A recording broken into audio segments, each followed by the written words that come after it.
맛있는 미술, 재미있는 미술, 보이는 미술, 삶의 미술 한 스푼 넣어가세요. 아트팟 8회 이번 주 아트팟이 만나러 나갑니다에서는 영화 러빙 빈센트를 만났습니다.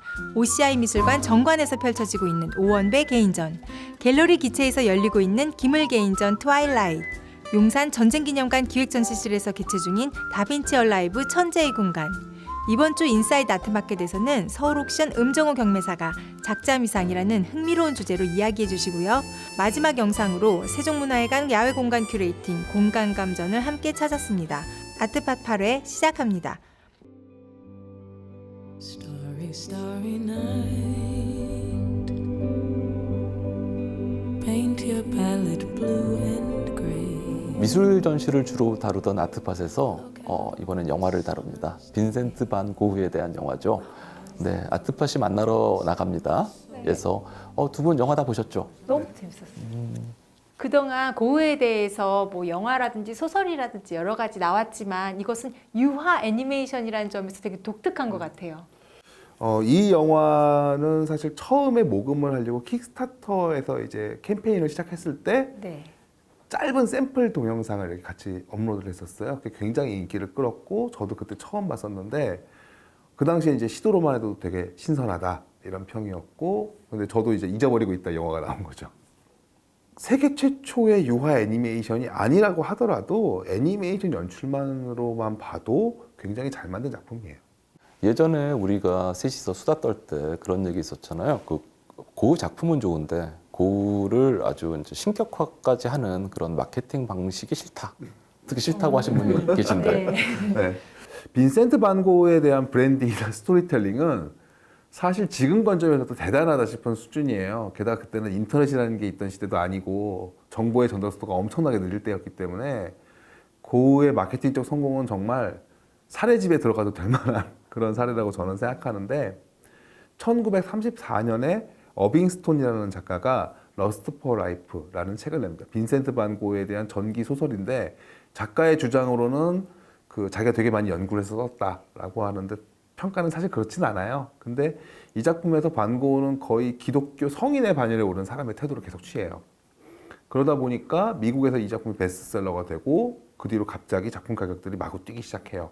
그리고 1941년에 모마가 개관할 때 굉장히 많은 논쟁이 있었음에도 불구하고 반 고흐의 별이 빛나는 밤에를 모마 중앙에다 걸게 되죠.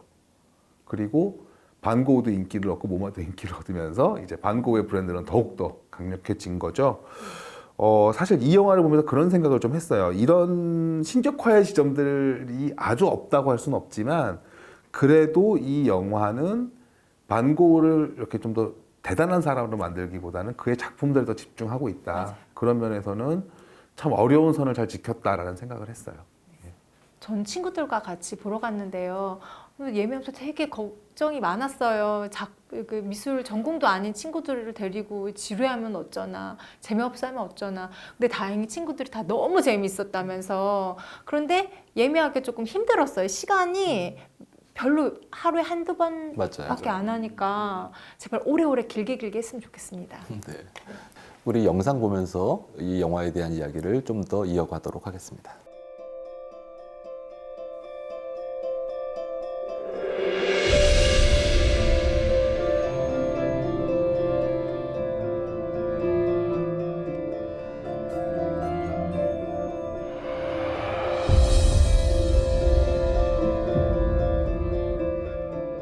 살아생전 단 한 점의 그림만을 팔았던 화가 빈센트의 죽음 후 1년. 아르망은 그의 그림을 사랑했던 아버지의 부탁을 받고 빈센트가 마지막으로 살았던 장소로 찾아가 미스테리한 죽음을 추적합니다. He was evil. He was mad. I guess you could say he was well organized. Vincent, he looked like he was all right. How does a man go from calm to suicidal in 6 weeks? Most likely he was shot. Vincent! 이 영화는 기획에서부터 완성까지 총 10년이 걸린 세계 최초 유화 애니메이션이죠. 전 세계 각지에서 모인 4천여 명의 화가들 중 오디션을 통해 뽑힌 107명의 화가들이 2년이라는 시간 동안 직접 그린 62,450점의 유화로 완성된 영화입니다. 도르타 코비엘라 감독과 휴 웰치맨 감독은 초상화 속 인물들과 비슷한 분위기의 배우들을 기용하기 위해 심혈을 기울였다고 하네요. 또한 빈센트 반 고흐는 그 죽음도 미스터리에 쌓여 있습니다. 이 영화는 그의 죽음을 추적하는 흥미로운 스토리텔링을 가지고 있어요. 마치 추리소설을 읽는 듯 하는데요. 과연 고흐는 자살했을까요?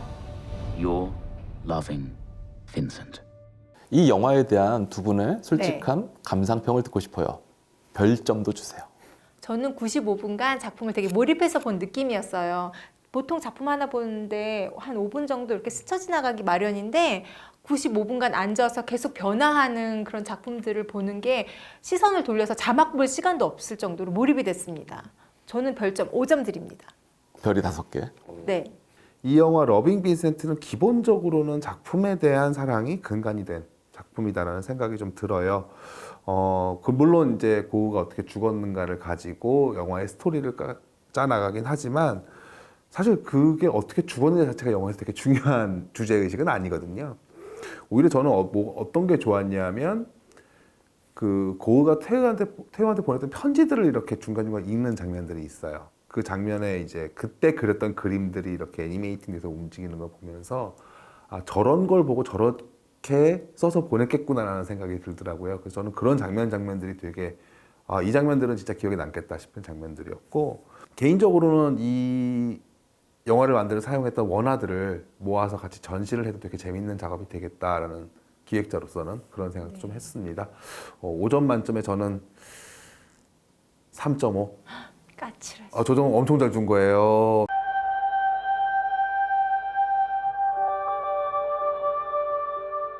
제가 개인의 소외라고 하는 그런 측면에서 여지껏 작품을 해왔습니다만은 작년에 기계가 쓴 소설, 컴퓨터가 소설을 쓸 때라고 하는 그 작품이 일본의 호시 시니치라고 하는 그 문학상의 예심을 통과한 적이 있습니다. 그리고 기계가 그림을 그린다든가 기계가 작곡을 한다든가 라고 하는 사실들은 인간의 그 고유의 그 영역인 그 감정까지 기계가 대신한다는 거에 사실은 저는 그 충격을 갖다 받았습니다. 그래서 저는 제가 지속해왔던 개인의 그 소외보다는 하나의 인간과 그 기계의 어떤 그 관계 속에서 파생되는 인간의 의미가 무엇인가라고 하는 그런 측면에서 이번 전시회를 기획하게 되었습니다. 이 전시장 벽면에는 저런 소화전이라든가 또 닥트가 있어서 사실은 작품을 거는 데 있어서 좀 방해적 그런 요인이었다고 생각을 합니다. 그래서 저는 저러한 그 전시장 내에 있는 시각적으로 걸림돌이 되는 그러한 시설들을 작품에 적극적으로 좀 끌어들여야 되겠다 생각을 해서 저는 소화전 같은 것도 작품의 일부분으로 그 오픈해가지고 끌어들였고 또 그리고 그러한 그 안내 등도 작품으로 끌어들이면서 또한 인간과 기계에 원만하지 못한 불안한 그러한 어떤 긴장의 관계를 드러내고자 하기 위해서 반대쪽에는 또 다른 또 안내 등을 갖다가 설치를 갖다가 했습니다.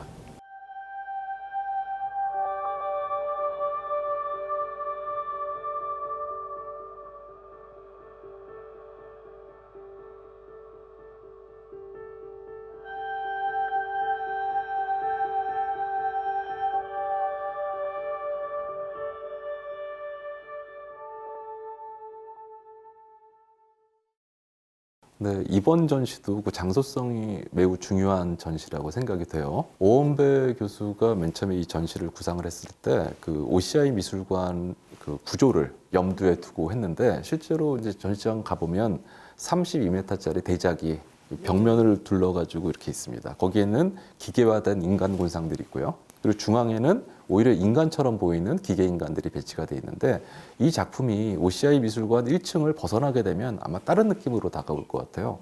그 2층으로 올라가 보면 이제 인간의 흔적이 사라진, 그러니까 인간이 이제 배제된 그런 인간 소외가 이미 이루어진 배경들이 쭉 등장을 해요.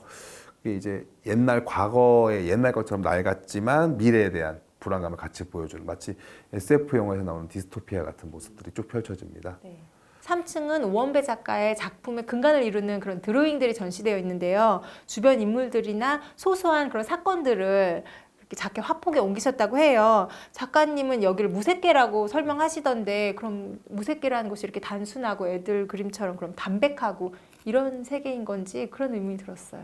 이번 전시가 이제 1층, 2층, 3층으로 네. 구성이 되어 있는데 불교의 용어라고 해요. 3계를 표현하는데 이제 1층 그 기계 인간들과 아주 획일화된 인간이 있는 쪽은 그 욕계. 네. 그리고 2층 아까 설명해 주신 쪽은 색계. 그리고 지금 말씀하신 그쪽은 무색계. 이렇게 3계를 그러니까 미술관 자체가 하나의 세계관이 펼쳐지는 거죠. 이번 전시에서 제일 이제 눈이 가는 건 역시 1층인데요. 그렇죠. 기계하고 인간이 대비가 되고요. 그리고 중심하고 주변. 인간이 계속 소외가 되고 있는데 이게 인간이 스스로 내가 소외되기를 선택한 거냐 아니면 소외를 당한 거냐는 명확하지 않은데 그 명확하지 않음이 시각적으로 되게 잘 드러나 있어요. 네. 자, 결정은 니네가 해. 난 잘 모르겠지만 상황은 이래. 이런 느낌이라고 해야 되나? 그리고 특히 이게 보통 이런 작업을 할 때는 메타포드를 써가지고 이렇게 상징적 이미지를 많이 사용을 하는데 여기선 그런 게 없어요. 그냥 진짜 어떻게 보면 진짜 옛날의 SF처럼 정말 우리가 생각하는 어떤 그 원형적인 이미지들이 쭉쭉쭉 등장해서 굉장히 세게 느껴지는 작업들이죠. 메시지가 오히려 명확해진 거죠. 네. 소화전 보셨어요? 아까 영상에서 작가가 말씀하셨지만 소화전이나 덕트까지 이렇게 작품 속으로 포함시키는 그런 개념들이 되게 흥미로웠던 것 같아요. 사람 있고 그다음에 기계 있고 또 사람 있고 그다음에 딱 실물 소화전이 딱 나오니까는 되게 몰입되고 현실감이 촥 왔던 것 같아요.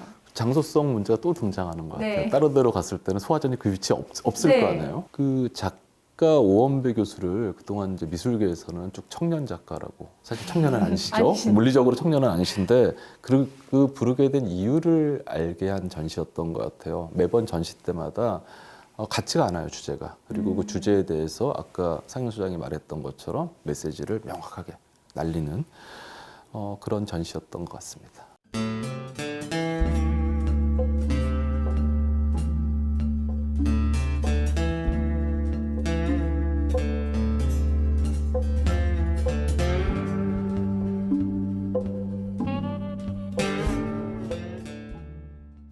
우리가 예전에는 드로잉을 종이 위에 단순하게 간단한 방식으로 그려진 그림을 이렇게 얘기를 했었는데 요즘에는 그런 그 형식이 문제가 아니고 어떤 그 작품을 대하는 어떤 제작에 임하는 작가의 태도를 중심으로 드로잉을 정의하고 있습니다. 그렇기 때문에 좀 실험적이거나 좀 솔직하게 좀 단순하게 작업을 진행시키고자 하는 그런 그 태도를 가지고 있다면은 종이라는 평면에 그려진 그 작업 외에도 입체로 다루어진 또는 어떤 행동으로 다루어진 영상으로 다루어진 그런 작업들도 우리가 전부 드로잉이라고 얘기하고 있습니다.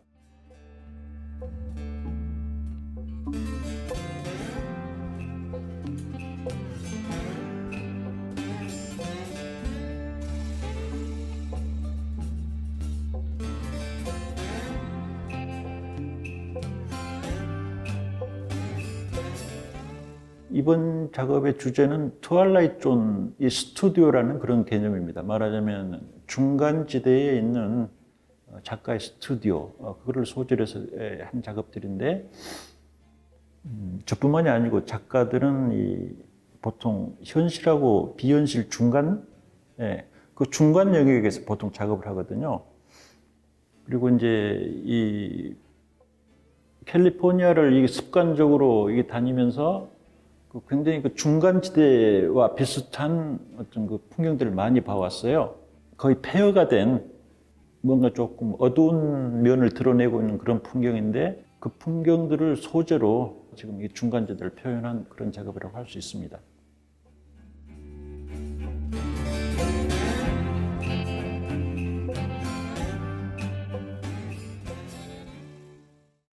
전시에서 트와일라잇은 현실과 비현실의 중간지대, 그런 의미로 쓰였죠. 아까 인터뷰에서도 그런 말씀을 하셨는데 작가의 머릿속과 작업실이 그 현실과 비현실의 중간이다. 다른 말로 하면 상상이 이루어지고 현실적이지 않은 생각들이 돌아다니는 곳인 거고, 저는 그래서 그 말씀을 듣고 그런 생각을 했어요. 아, 드로잉이 선택되는 이유가, 물론 드로잉도 현실화되는 거예요. 물리적인 형태로 나오는 거지만 그 시간이 현저하게 짧아지죠. 다른 작업들에 비해서는. 그래서 내가 비현실의 세계에서 갖고 있었던 생각, 현실과 비현실의 중간 세계에 있던 생각들을 그나마 변형 없이 제일 빠르게 현실에 풀어놓는 방법이 드로잉이다라고 말씀하신 게 아닌가, 그런 생각을 좀 했습니다. 최근 아트팟에서 소개한 전시들 중에 드로잉을 주제로 한 게 많았어요. 네. 그러니까 얼마 전에 저희가 금호미술관의 피컷 드로잉, 그랬고 인사미술공간의 이성 작가의 드로잉 실험실, 네. 그리고 방금 전에 소개해드린 그 오원배 작가 전시에서도 드로잉이 중심을 갖다 이뤘죠. 네. 그래서 오늘 김을 작가 전시를 보면서 우리가 한번 드로잉에 대한 이야기를 나눠보면 어떨까요? 김을 작가님께서 정의를 되게 잘해주셨는데요. 드로잉은 형식이 아니라 태도다. 솔직하게 그리고 실험적인 태도를 가지고 있다면 평면뿐만 아니라 입체건 혹은 행위건 모두 드로잉이다, 이렇게 말씀하셨잖아요. 그런 정의에서는 저희 작업도 되게 완벽한 드로잉인 것 같아요. 저는 드로잉 전시가 늘어나는 이유를 어쩌면 지금 상황에서 찾을 수도 있지 않나 생각을 좀 했어요. 그 지금의 사회나 정치적 상황들이 사실 우리를 되게 많이 바꿔놨죠. 예전에는 뉴스에서 나오면 그런가 보다 했는데 지금은 직접 확인해야 되고 뉴스가 맞는지 모르겠다는 의심도 확실하게 있고요. 그냥 막 믿을 수 없는 거, 내 눈으로 내가 직접 보고 확인하고 내가 직접 생각해야 되는 것, 이런 것들이 어떤 기본적인 태도가 되어가고 있다는 생각을 많이 해요. 작가들의 입장에서 이런 태도를 가지면 어떤 일이 생길까 생각을 해보면, 작가가 결국은 자기 머릿속에 있는 거를 손으로 그려서 밖에 시각적인 결과를 뽑아내는 작업이라고 한다면, 내 머릿속에 있는 걸 시각적인 변형을 최소화한 상태로 뽑아내는 것.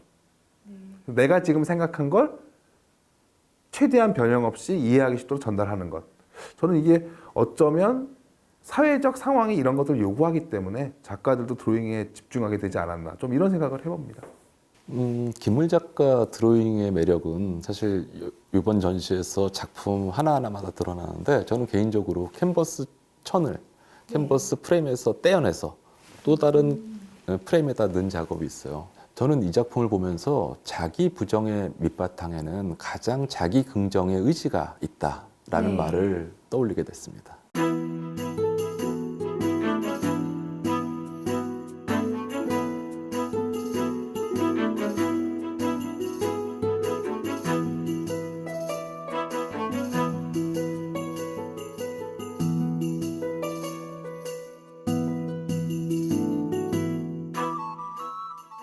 모나리자의 비밀 섹션은 프랑스 미술, 감정 및 복원 전문 기관인 르메르 감정기관에서 지금 만들어졌고요. 실제 프랑스 르브르 박물관의 허가를 받고 그 지도하에 같이 멀티 스펙트럼 카메라와 층간 증폭법이라는 기술을 활용해서 모나리자의 숨겨진 비밀을 파헤쳤고요. 단 하나의 단편적인 그냥 캔버스에 그려진 그림이 아니라 4개의 분리된 그림으로 만들어진 작품이라는 사실도 확인하실 수 있습니다. 그리고 그 안에 숨어있는 숨겨진 25가지의 비밀이 있습니다. 그 25가지의 비밀은 직접 와서 확인하시는 게 좋을 것 같습니다.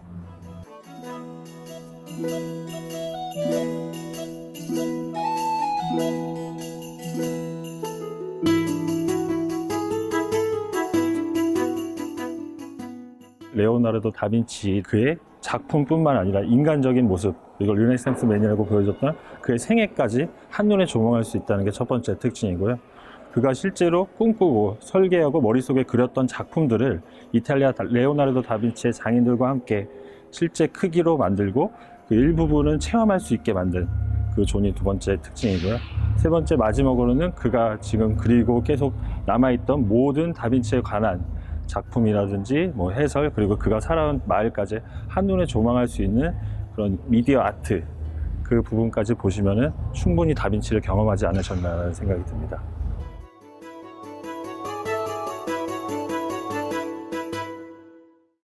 다빈치의 원작은 없었지만 내용은 굉장히 충실했던 전시였던 것 같아요. 장소가 전쟁 기념관이라니 너무 딱이죠. 왜 다빈치가 탱크며 비행기며 그런 원형들을 만든 것을 전시한 거잖아요. 거기서 나오자마자 실제 현대 탱크와 뭐 비행기 탱크. 그대로 그대로 이렇게 펼쳐지니까 아이들이 너무 좋아할 것 같고요. 그리고 실제로 이렇게 움직여 볼 수 있는 것도 많아서 네, 애들하고 가기 참 좋습니다. 사실 이번 전시는 미술 전시라기보다는 과학 전시에 가까운 것 같다는 생각을 많이 하게 되는데 사실 다빈치를 미술가로 여기는 사람도 그렇게 많지는 않거든요. 물론 엄청난 걸작들을 그려낸 사람인 건 맞지만 이게 너무 잘한 장르가 많다 보니까 오히려 이제 과학자로 아니면 이제 예술도 잘하고 과학도 잘하는 어떤 르네상스맨이라는 그 중세 시대의 정말 천재로서의 이미지를 많이 가지고 있는 사람이 됐죠. 사실 그 시대의 미술이 과학이었죠. 예, 염료를 만드는 게 실제로 화학적 기술들이 되기도 했고 원근법만 해도 사실 그 당시에는 굉장히 어려운 과학적 영역이었던 거죠. 계산해야 되고 막 수학적 사고가 필요한. 근데 다빈치는 그것들을 과학자로서 해낸과 동시에 그걸로 예술 작품을 만들어서 그걸로도 엄청난 성과를 냈단 말이죠. 그러니까 어떻게 보면 정말 이상한 사람인 거죠. 지금 관점에서 보자면.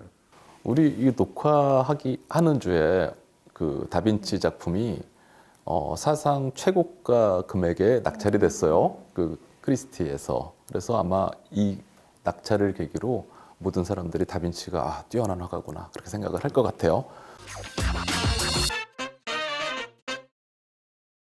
우리가 알고 있는 미술, 작가 이름이 있는 그러니까 이제 작가가 자의적으로 그린 자신의 의도로 그린 미술들은 사실 그 역사가 그렇게 길지가 않죠. 한 200년?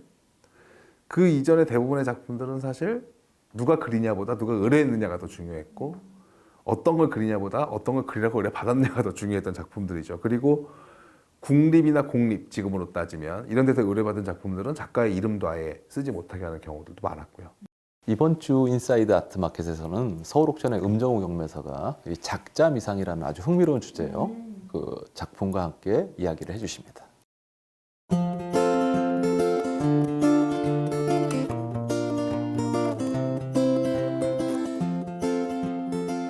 작자미상은 말 그대로 정말 작가를 확인하기가 좀 어려운 작품들을 말하는 건데요. 일단 다루는 중개인 입장이라던가 아니면 경매사로서는 충분히 작가를 검증하도록 노력을 하죠. 근데 아무리 해도 증거가 안 나오는 작품들을 작자미상이라고 칭해서 경매를 진행을 합니다. 그런데 그런 작품들 중에서는 굉장히 수준 높은 작품들이 많고 그리고 화원, 화사 출신들의 그림들도 많이 있기 때문에 어디까지나 안목으로 판단을 해야 되는 진검승부의 시장이죠. 작자미상은 말 그대로 작가를 확인할 수 없기 때문에 그 작품의 진정성과 작품의 필치, 필격, 그리고 사이가 어느 정도 함축되어 있는지 그걸로 판단해야 되는데 편하게 말씀드리면 정말 이건 선수들의 싸움이에요. 진검승부의 장이고 이 작품에 아무런 증거가 없지만 단지 이 앞에 있는 그림만 가지고 이 작품이 언제쯤 그려졌을 것이며 누구로 추정되며 어느 정도의 합격을 갖췄을 것이다 라고 구입하는 사람이 스스로 판단해야 되거든요. 그건 굉장히 어려운 경지까지 도달한 분들만 구입할 수 있는 시장이기 때문에 경쟁이 굉장히 치열합니다. 정말 안타깝긴 하지만 누가 봐도 이 작품은 아무개의 그림 솜씨다 라고 하지만 명확한 증거가 없을 때, 도장 혹은 서명이 없을 때 눈물을 머금고 전칭이라고 칭합니다. 전칭이라면 그 전할 전자를 쓰는 거거든요. 아무리 봐도 이 그림은 누구의 것으로 추정되나 명확한 증거가 없다라고 판단이 될 때 전칭이라고 이름 붙여서 작가 이름을 뒤에 넣고 저희가 경매로 진행을 합니다. 작년 이맘때 광화문에는 촛불로 꽉 차 있었죠. 그랬죠. 1년 전이네요, 벌써. 벌써 1년이 됐어요. 그래서 그 1년이 지난 시점에서 다시 세종문화회관 앞을 가보니까 그 공간감이라고 하는 조각 전시가 이루어져 있습니다. 이 전시를 아트파 8의 마지막 영상으로 보여드리겠습니다. 네, 수능도 끝나고 이제 본격적인 겨울이라 꽤 춥죠. 저희들도 이제 건강 조심해야 되겠고 시청자분들도 모두 건강 조심하시고 미술과 함께 따뜻하고 즐거운 그런 겨울 나시길 빕니다. 네, 인사하겠습니다. 안녕. 안녕.